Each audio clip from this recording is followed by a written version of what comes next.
बिस्मिल्लाहिर्रहमानिर्रहीम। नाज़रीन अस्सलाम वालेकुम, मैं हूँ इमरान वसीम। नाज़रीन, आज की वीडियो में हमारे साथ सीनियर सहाफ़ी मतीउल्लाह जान मौजूद हैं। मतीउल्लाह जान सहाफ़ियों की जानिब से ह्यूमन राइट कमीशन की जानिब से जो इस्लामाबाद हाई कोर्ट में आर्टिकल 19 और 19A की इंटरप्रटेशन के लिए जो दरख्वास्त दायर की गई, जिस पर कल इस्लामाबाद हाई कोर्ट के चीफ जस्टिस अतर मिनल्ला ने समाअत भी की है, उनकी जानिब से सख्त ऑब्जर्वेशन भी दी गई। इस ऑब्जर्वेशन के बाद कल की समाअत के बाद हमने ये भी देखा कि जो 16 सहाफ़ी उस दरख्वास्त में शामिल थे, उनमें से 4 सहाफ़ियों की जानिब से ट्विटर पर ट्वीट किए गए और ये कहा गया कि ये दरख्वास्त दायर करने से पहले हमें दिखाई नहीं गई, हमें पढ़ाई नहीं गई, तो लिहाजा हम ये दरख्वास्त जो है वापस ले लेंगे। और भी उनकी जानिब से कुछ एतराज़ात उठाए गए। तो मतीउल्लाह जान से जानने की कोशिश करते हैं कि जब दरख्वास्त दायर करने वाले जो सहाफ़ी हैं, जो मुश्तरका तौर पर उस दरख्वास्त में शरीक थे, वो जब दरख्वास्त वापस लेने की बात कर रहे हैं, तो मतीउल्लाह जान इस दरख्वास्त को क्यों सपोर्ट करते हैं, इसकी वजह क्या है? तो सबसे पहले तो मती भाई, बहुत बहुत शुक्रिया, आपने वक्त दिया। आप किस बुनियाद के ऊपर इस दरख्वास्त को सपोर्ट करते हैं? इमरान वसीम, मैं पहले तो क्लियर कर दूं कि जो 4 सहाफ़ी हैं वो दरख्वास्त वापस लेने की बात नहीं कर रहे। वो सिर्फ ये कह रहे हैं कि हम उसमें फ़रीक नहीं बनना चाहते। दूसरी बात यह है कि मैं कमरा अदालत में मौजूद था और कुछ बुनियादी हक़ाइक़ हैं जो आपके नाज़रीन के लिए जानना ज़रूरी है। थोड़ा सा ये दरख्वास्त जो है वो human rights commission of Pakistan की तरफ से दायर की गई है और इसमें ये कहा गया है कि पेमरा के 2 डायरेक्टिव से 2019 पिछले साल जो एक डायरेक्टिव आया और एक बाद में, उसमें मना किया गया तमाम टीवी चैनल्स को कि वो किसी भी मफरूर या सज़ा याफ्ता शख्स के जो इंटरव्यूज़ हैं वो ना चलाएं। और यकीनी तौर पे नवाज शरीफ को सज़ा हुई थी और बाद में अदालत यहाँ पर मेरे लिए क्वेश्चन है, लेकिन आप अपनी बात कंप्लीट कर लें। जी, तो बाद में अदालत ने उनको मफरूर भी अब करार दिया है, इख्तियारी मुजरम भी करार दिया है। तो दरख्वास्त के अंदर नवाज शरीफ का कहीं जिक्र नहीं है कि नवाज शरीफ के इंटरव्यू को नशर करने की इजाज़त दी जाए। दरख्वास्त के अंदर महज उन्होंने ये कहा है कि ये जो पेमरा का डायरेक्टिव है, इसका जो असर है वो आर्टिकल 19 के तहत जो गारंटी किया गया है आज़ादी राय, फ्री स्पीच और मालूमात तक रसाई का बुनियादी आइनी अवामी हक़, उस पर असरानंदाज होता है पेमरा का वो डायरेक्टिव जो है। तो ये दरख्वास्त में कहा गया है, उसमें नवाज शरीफ के लिए रिलीफ नहीं मांगी गई। तो मैं खुद तो इस दरख्वास्त में फ़रीक नहीं हूँ, सच्ची बात है, क्योंकि मुझ पे पेमरा के डायरेक्टिव का कोई असर नहीं है। कानूनी तौर पे मैं सोशल मीडिया पे अपना यूट्यूब चैनल चलाता हूँ, तो मैं खुद उसमें फ़रीक नहीं हूँ मगर जो लोग फ़रीक हैं उसमें human rights commission of Pakistan की दरख्वास्त है और दूसरे सीनियर सहाफ़ी हैं। तो ये बुनियादी वो फैक्ट्स थे। अब हुआ ये है कि अखबारों में कुछ इसकी रिपोर्टिंग इस दरख्वास्त की ऐसे हुई कि नवाज शरीफ की तकरीर नशर करने पर पाबंदी के ख़िलाफ़ दरख्वास्त दायर की गई। जब ये अखबारों में आना शुरू हुआ चंद दिन पहले, तो उससे तासुर ये मिला कि शायद ये दरख्वास्त जो है वो नवाज शरीफ को रिलीफ दिलवाने के लिए दायर की गई है, जबकि दरख्वास्त में नवाज शरीफ का जिक्र कहीं भी नहीं है। दरख्वास्त में मीडिया ने जो भी इंप्रेशन लिया, लेकिन इस्लामाबाद हाई कोर्ट के चीफ जस्टिस खुद ये बात कर रहे थे, उन्होंने भी नाम नहीं लिया। ये बिल्कुल, लेकिन वो यही कह रहे थे कि कौन से लोगों के लिए आप रिलीफ हासिल करना चाहते हैं ऐसे हमें, तो बल्कि उन्होंने कहा चीफ जस्टिस अतर मिनल्ला ने कि 2 ऐसे लोग हैं, शायद उनका इशारा नवाज शरीफ और इसहाक डार की तरफ था, जिनको ये डायरेक्टली इनडायरेक्टली इस दरख्वास्त को अगर हम एक्सेप्ट करते हैं तो रिलीफ मिल सकता है। तो आप बताएं, आप किसके लिए रिलीफ लेना चाहते हैं? जी हाँ, आपकी बात बिल्कुल दुरुस्त है। मैं कमरा अदालत में मौजूद था। चीफ जस्टिस अतर मिनल्ला ने बार बार ये कहा कि हम किसी मफरूर को 7 मरतबा ये पूछा और एब्सकॉन्डर को या किसी इश्तिहारी को हम इसका बेनिफिट नहीं दे सकते, और वो मफरूर जो है अदालतों का एहतराम नहीं करता, पेश नहीं होता। तो चीफ जस्टिस अतर मिनल्ला ने बार बार ये बात कहा। इमरान वसीम, बात यह है कि मैं भी ये रिमार्क सुन रहा था और मुझे थोड़ा सा अफसोस हो रहा था इस बात पे कि चीफ जस्टिस अतर मिनल्ला ने हाल ही में कुछ ऐसे बड़े फ़ैसले दिए हैं जिनमें सहाफ़ियों को हरासा किए जाने के ख़िलाफ़ उन्होंने बड़ी वाज़े जो है अपने फ़ैसले दिए और FIA जो है फेडरल इन्वेस्टिगेशन एजेंसी, उसको ख़बरदार किया कि वो जो साइबर क्राइम लॉ है उसका मिसयूज़ ना करे, जिसके बाद FIA भी जो है वो काफ़ी हद तक लाइन पे आ गई है। तो हमें बड़ी खुशी थी कि हमारी जुडिशरी के अंदर इन मामलात को समझने वाले जज भी मौजूद हैं। मुझे यूँ महसूस हुआ कि शायद चीफ जस्टिस अतर मिनल्ला ने भी दरख्वास्त के मतन पढ़ने से ज़्यादा अखबारात में जो रिपोर्टिंग हुई कि ये नवाज शरीफ के इंटरव्यू नशर करने पे पाबंदी के ख़िलाफ़ दरख्वास्त, तो वो उस पर ज़्यादा शायद उन्होंने रिलाई किया। एडवोकेट सलमान अकरम राजा ने बार बार ये कहा भी कि इस दरख्वास्त में नवाज शरीफ के लिए रिलीफ कहीं नहीं मांगी गई और इसमें सिर्फ ये कहा गया कि जो वो तो समझ रहे थे कि अगर इस पर अगर रिलीफ दिया जाएगा तो नवाज शरीफ को फ़ायदा होगा, इसहाक Exactly. डार को होगा, और तो ऐसा कोई प्रोमिनेंट है नहीं जिसके हवाले से कोई डायरेक्शन पैमरा ने जारी की हो।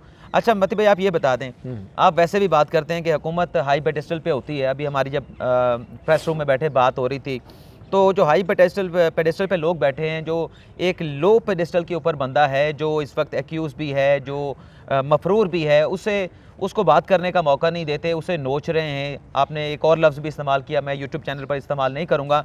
तो आप समझते हैं कि नवाज शरीफ को इन हालात के अंदर, जब वो एब्सकॉन्डर डिक्लेयर हो चुका है, उसे टेलीविज़न के ऊपर तकरीर करने की या उसकी तकरीरें नशर करने की इजाज़त होनी चाहिए?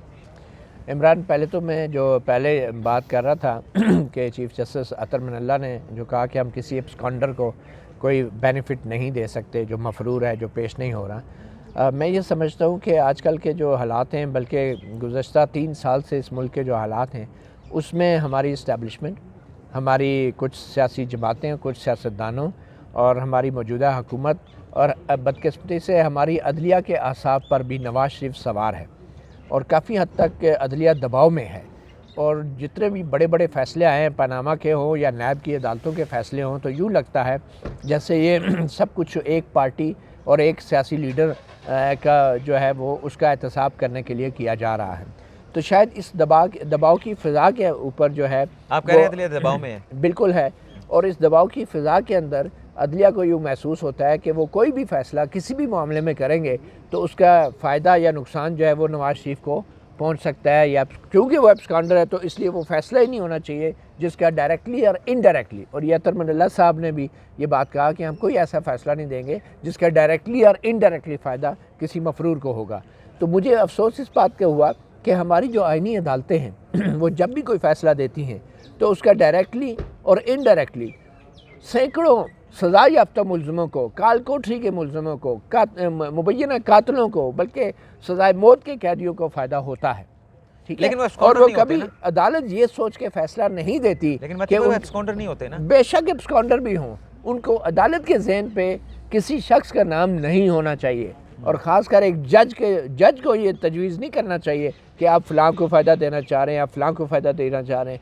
इससे ये तासुर मिलता है कि दरख्वास्त गुज़ार से ज़्यादा जज के असाब पे कोई शख्स सवार है, कोई ख़ास मुलज़म सवार है, और वो जो अपने फ़ैसले कर रहा है या वो जो दलाइल सुन रहा है, वो अपने फ़ैसले जो हैं वो एक ख़ास शख्स को ज़हन में रख के करेगा या करने जा रहा है। तो जज को ये तासुर देना ही नहीं चाहिए। हर अदालत के फ़ैसले से और आइनी अदालत के फ़ैसलों से, जहाँ पे आइन की तशरीह होती है, मैंने आपसे पहले कहा कि घिनौने से घिनाने जुर्म में मुलव्वस लोगों को या तो नुकसान होता है या फ़ायदा होता है, क्योंकि आइन की तशरीह की जाती है, rule of the game set कर दिया जाता है। जैसे कैदियों की रिमिशन होती है, बड़े बड़े कैदियों की रिमिशन होती है, सज़ाए मौत के कैदी होते हैं, कातल होते हैं, डाकू होते हैं, लेकिन जब एक किसी कानून या आइन की तशरीह होती है तो उसमें उन चोर, कातल, डाकुओं या मफरूर भी ऐड कर ले, उनको कोई फ़ायदा होता है, कोई नुकसान होता है। लेकिन जज का ये काम नहीं है ये पूछे कि मेरे इस फ़ैसले से किसी ख़ास शख्स का फ़ायदा होगा या नुकसान होगा। उसका काम ये है कि मैंने अगर आइन के आर्टिकल 19 की या 19A की तशरीह करनी है तो क्या इसका ये 19 और 19A का जो मकसद है वो क्या है, उसको आप तशरीह करें, फ़ायदा जिसको भी हो। जज का क्या ताल्लुक है ये पूछे कि फ़लाँ को फ़ायदा हो? जज का कोई काम नहीं है 19A के नाम तजवीज़ भी करना। 19A की या आर्टिकल 19 की तशरीह पहले भी कई मरतबा हो चुकी है। अब ये बताएं कि आपको पता है, आपसे हमने सीखा भी है, जब हम कोर्ट रिपोर्टिंग करने के लिए आए तो आप हमसे पहले यहाँ से सालों से रिपोर्टिंग कर रहे थे, यहीं सुप्रीम कोर्ट में। हमने स्पेशल कोर्ट को भी कवर किया जहां परवेज़ मुशर्रफ का ट्रायल होता था, सुप्रीम कोर्ट को भी कवर किया, हाई कोर्ट में भी चले जाते हैं। आपके सामने है, जब कोई एक्यूज़ जो है एब्सकॉन्डर हो जाता है, उसके जितने भी राइट होते हैं वो सस्पेंड हो जाते हैं। ता वक्त ये कि वो अदालत के सामने सरेंडर नहीं करे, अदालत के सामने अपनी गिरफ्तारी पेश ना करे। स्पेशल कोर्ट में भी जब मुशर्रफ पेश नहीं होते थे, यही बात अदालत करती थी कि हम उसके वकील को नहीं सुनेंगे ता वक्त वो अदालत के सामने सरेंडर ना करे या अपनी गिरफ्तारी ना पेश कर दे। तो जो बंदा एब्सकॉन्डर हो जाता है उसको किस तरह से, मतलब आप कह सकते हैं, मतलब उसका फिर यही राइट भी तो ख़त्म हो जाता है ना कि वो जो आर्टिकल 19A देता है या 19 देता है तो वो भी ख़त्म हो जाते हैं। तो 19A की ऐसे एब्सकॉन्डर शख्सियात के लिए, मैं भी किसी का नाम नहीं लेता, तो उनके ये राइट्स भी तो ख़त्म हो जाते हैं ना फ्रीडम ऑफ एक्सप्रेशन के। देखें, एक चीज़ मैं आपको वाज़ेह कर दूँ, जहाँ तक अगर आप नवाज शरीफ की बात कर रहे हैं कि वो मफरूर हैं और उनका राइट ख़त्म हो जाता है, मैंने अब किसी का नाम नहीं लिया। नहीं, आप ना लें, मैं कह रहा हूँ ना, अगर आपका इशारा उस तरफ है या अगर चीफ जस्टिस मेरा इशारा परवेज़ मुशर्रफ की तरफ, लेट्स से परवेज़ मुशर्रफ की तरफ है, वो सज़ा याफ्ता है, मफरूर है वो भी, तो अगर आपके जहन में नवाज़ शरीफ या परवेज़ मुशर्रफ का नाम आ रहा है, या फिर चीफ जस्टिस अतर मिनल्ला साहब के जहन में नवाज़ शरीफ और परवेज़ मुशर्रफ का नाम आ रहा है, मेरे ख्याल में उनके जहनों में ये नाम नहीं होने चाहिए, क्योंकि जब वो फैसला करेंगे आर्टिकल 19 और 19A की तशरीह का, और उसमें एक बुनियादी सवाल है कि क्या जो एब्सकॉन्डर है, क्या उसका बोलने, उसको जो है उसके इंटरव्यू नशर करने का हक़ जो है वो छीना जा सकता है, चाहे जाए कि उस पर बोलने पे पाबंदी आप लगा सकें। होना क्या मैं आपको बताता हूँ। अब तकनीकी एतबार से जब परवेज़ मुशर्रफ अदालत के सामने पेश नहीं हो रहा था तो क्या हो रहा था, उनकी तरफ से एक वकील पेश होता था। अदालत ने उनसे कहा कि आप हमारे सामने पेश नहीं हो सकते। मैं भी उधर था, आप भी उधर थे। वो जिस वकील को अदालत ने इजाज़त देने से इनकार किया आप पेश नहीं हो सकते, वो वकील बाहर आया, मैंने भी उसे इंटरव्यू किया, आप लोगों ने भी उसे इंटरव्यू किया, हमने उसके इंटरव्यू नशर किया। अब वकील क्या होता है? वकील जो कि अदालत में उसको इजाज़त नहीं है कानून और आइन के तहत कि वो एक एब्सकॉन्डर और मफरूर जो है वो उसका तरफ से वकील पेश हो, लेकिन जब वो बाहर आके मीडिया से बात कर रहे हैं तो हम उसके इंटरव्यू चलाते हैं, सारी मीडिया भी चलाता है, वो अपना पॉइंट ऑफ व्यू देते हैं, बल्कि परवेज़ मुशर्रफ भी इंटरव्यू वकील दे रहा होता है ना, वो वकील नहीं होता, वो बेसिकली परवेज़ मुशर्रफ का मौक़िफ़ होता है। तो ये ख्वाजा हारिस दे दे, अपना आज़म नज़ीर तारड़ दे दे, देखें मैं आपको यही कह रहा हूँ ना, वो बेशक दे दें, लेकिन मैं आपको एक बता रहा हूँ कि मौक़िफ़ उस बंदे का आ रहा होता है, चाहे वो टीवी पे खुद आके कह रहा है या अपने वकील के ज़रिए कह रहा है।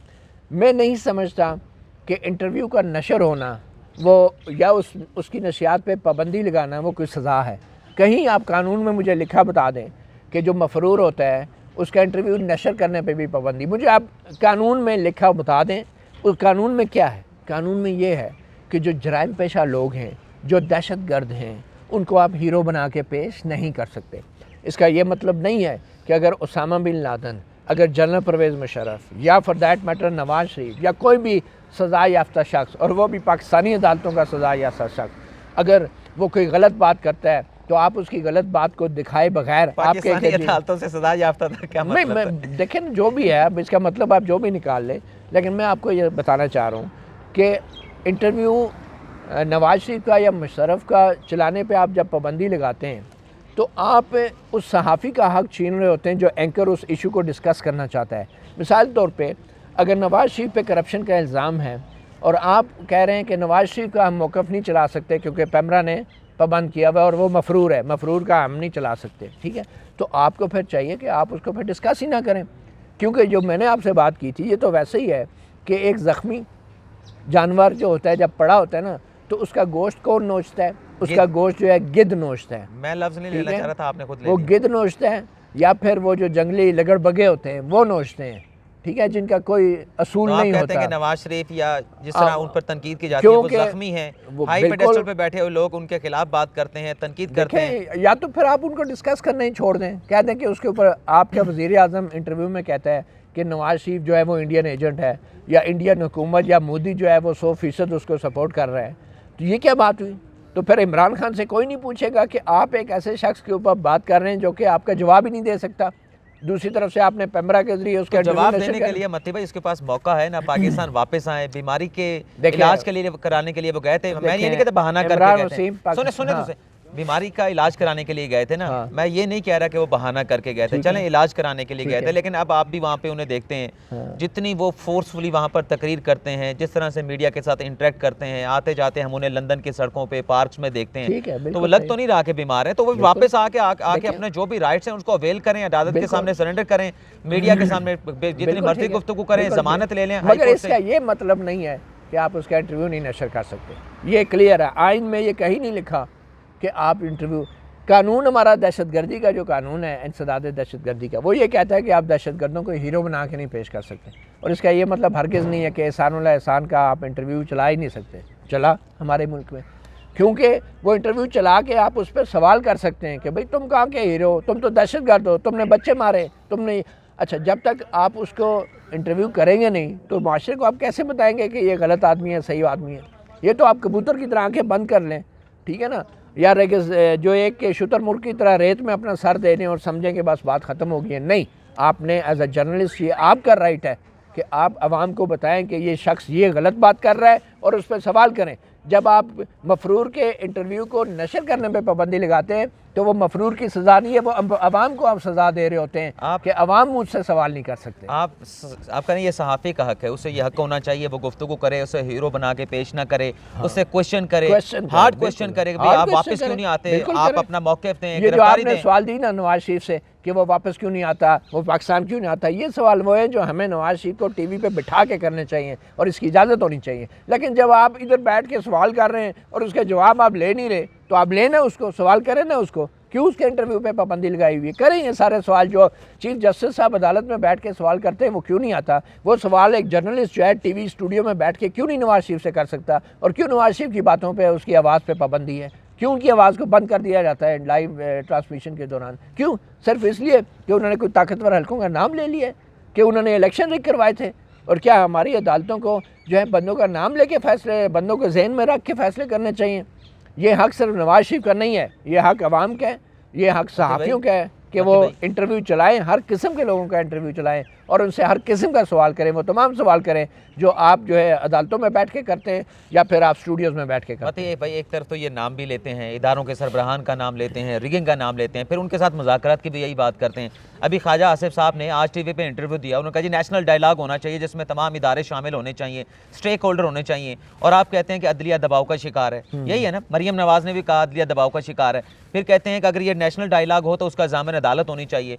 तो ऐसी फिर अदालत को ये ज़ामिन भी बनाते हैं, उन्हीं लोगों को डायलॉग में उनके साथ डायलॉग करने की बात भी करते हैं जिनके ऊपर इल्ज़ामात लगाते हैं। तो फिर ये तो फिर दोहरा में आ रहा है ना। फिर नहीं, बिल्कुल सही है, और ये बहुत अच्छे सवाल आते हैं जो आपको नवाज शरीफ से करने चाहिए और उनका इंटरव्यू चलाना चाहिए। इस पे आपकी टेक क्या है? नहीं, मेरी क्या टेक है? देखिए इशू ये है ना कि उनका इंटरव्यू, मैं भी ये आपसे एग्री करता हूँ, ये बिल्कुल जेन्युइन क्वेश्चन है। एक तरफ वो कहते हैं, लेकिन ये सवाल हमें आपस में करने की बजाय नवाज शरीफ से करना चाहिए और उनको टीवी स्टूडियो पे लाइव लेके करने चाहिए। चलें यहाँ पे बात को थोड़ा सा मुख्तसर करते हैं, ख़त्म करते हैं। साफियों के ऊपर भी आ जाए ना जिन्होंने वही करने लगा हूँ कि आप तो सपोर्ट कर रहे हैं उस साफियों की दरख्वास्त को। आप ये बताएं कि वो दरख्वास्त उन्होंने पहले तो नहीं पढ़ी थी जब दायर की थी, अब वो वापस लेने की बात कर रहे हैं या अपने आप को विड्रॉ करने की बात कर रहे हैं, या ये कह रहे हैं कि हम फरीक नहीं बनेंगे? तो क्या अब भी उन्होंने दरख्वास्त नहीं पढ़ी? आप तो कहते हैं दरख्वास्त में कोई ऐसी बात नहीं है। देखिए जी, मैंने जैसे पहले कहा कि ये कोई नवाज शरीफ का इशू नहीं है। नहीं नवाज छोड़ दें, ये क्यों वो वापस ले आर्टिकल उन्होंने पहले भी नहीं पढ़ी, अभी भी नहीं पढ़ी। फिर ये बहुत ही अफसोसनाक सूरत हाल है। ये तो मुल्क की सियासत पे तबसरे करते हैं सारे सहाफ़ी जितने भी जो वहाँ पर गए। मेरी बल्कि एक बड़े सीनियर सहाफ़ी से भी बात हुई, आप यकीन करें वो एक बहुत बड़े अखबार के लिए तज्ज़िये लिखते हैं, अंग्रेज़ी में लिखते हैं और एनालिसिस भी करते हैं। लेकिन मैंने जब उनसे कहा कि आप मुझे इंटरव्यू दें तो वो इंटरव्यू देने से इनकारी हो गए। नहीं यार, वो दोस्त नाराज़ होते हैं। आप सारे दुनिया के गिरबानों में आप हाथ डालते हैं, बड़े बड़े सवालात उठाते हैं। आप जो है अफ़गान में अमन की बातें करते हैं, अफ़गानिस्तान में, पाकिस्तान में आप सिविल मिलिट्री रिलेशंस के ऊपर तज्ज़िये करते हैं। लेकिन जब कोई साफ़ी आपसे कहे कि सर तो एक इंटरव्यू दे देना, आपने ये पढ़े बगैर जो है वकालतनामे पे दस्तखत कर दिए और अब जब आपने वापस लिए तो तब भी नहीं पढ़ी पटिशन के उसमें है क्या। तो मैंने उनसे बात की, एक तो उन्होंने इंटरव्यू देने से इनकार किया और मुझे ये लगा कि उन्होंने अभी भी पटिशन नहीं पढ़ी, जो अपना नाम वापस लिया वो भी पढ़े बगैर और पहले जो वकालतनामे में दस्तखत किए थे वो भी पढ़े बगैर। तो अफसोस होता है। तो इनको बताने की ये ज़रूरत है कि जब किसी भी मुजरिम को, नवाज शरीफ को आप भूल जाएं, किसी भी मुजरिम को जब अदालतों से सज़ा मिलती है तो सज़ा उसको तो मिल रही होती है, उसको तो मिल रही होती है, लेकिन उस सज़ा का कुछ हिस्सा आपके मुआशरे को भी जो है असरअंदाज हो रहा होता है, क्योंकि आपने एक रूल ऑफ द गेम भी तय कर रहे होते हैं मुख्तलिफ फ़ैसलों में, और वो रूल ऑफ द गेम फिर दूसरों के लिए केस लॉ बन जाता है। आप कोर्ट रिपोर्टर हैं या वो एक मिसाल बन जाता है, या जजमेंट लॉ जिसको कहते हैं, तो वो फिर दूसरों पे भी वही लागू होता है कि जी सुप्रीम कोर्ट ने फ़लाँ जगह पे फ़ैसला दिया था, अब वही लॉ है। तो ये नवाज शरीफ की इशू नहीं है कि नवाज शरीफ को, ये इशू है कि अगर आज आपने ये मिसाल बना दी कि पैमरा ने जो पाबंदी लगा दी है किसी भी शख्स के इंटरव्यू को नशर करने पे क्योंकि वो मफरूर है, तो फिर आप सहाफ़ी जो हैं उस शख्स के बुरे किरदार को भी डिस्कस नहीं कर सकेंगे, उसके अच्छे किरदार को भी डिस्कस कर सकेंगे, और फिर आप एक गिद्ध बन जाएंगे बतौर एक हुकूमत और बतौर एक सहाफ़ी कि आप उसको दिफा का मौका दिए बगैर, बोलने का मौका दिए बगैर, इंटरव्यू का मौका दिए बगैर आप वन साइडेड मिनिस्टरों को बिठा के या उसके मुखालफिन को बिठा के उसकी किरदार कुशी करते रहेंगे। प्रोग्राम में तो उनकी पार्टी के लोग तो शामिल होते हैं ना, तो उनका मौक़िफ़ किसी ना किसी तरह से बिल्कुल आना चाहिए। नहीं, ये काफ़ी नहीं है, ये काफ़ी नहीं है, ये काफ़ी नहीं है कि अच्छा आप देखें जब शादी भी होती है ना तो आप खातून से पूछते ना जाके खुदा न खास्ता उसके किसी रिश्तेदार से तो नहीं पूछते कि कबूल है कि नहीं है।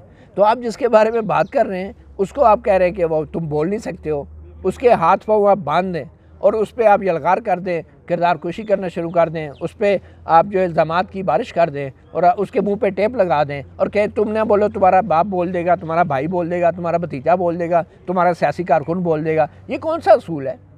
ये कौन सा असूल है? तो मैं ये समझता हूँ कि हमारी इस्लामाबाद हाई कोर्ट को भी इस बात में वाज़ेह फ़र्क करना होगा कि चाहे दुनिया भर के मफरूरों को उनके किसी भी फ़ैसले से फ़ायदा हो या नुकसान हो, उनको आइन और कानून की तशरीह जो है नवाज शरीफ को ज़हन में रख के नहीं करनी चाहिए, एक आम शहरी और एक आम सहाफ़ी और आज़ादी राय के हक़ को ज़हन में रखना चाहिए। चलिए, बहुत बहुत शुक्रिया। अभी तो सबसे पहले तो सलमान अकरम राजा साहब को तो वो हर्डर करी जो है वो क्रॉस करनी है कि ये दरख्वास्त काबिल समाअत कहते हैं। सबसे पहले जो अगली समाअत 16 दिसंबर को होनी है, पहले तो वो बार ये क्रॉस करेंगे।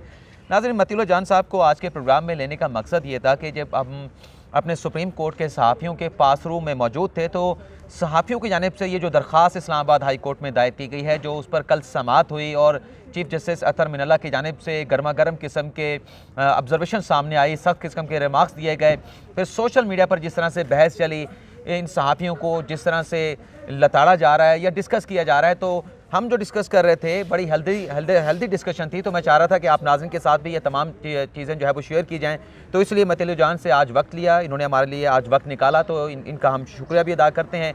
अगले प्रोग्राम में किसी नए मौजू के साथ आपकी खिदमत में हाज़िर होंगे। इजाज़त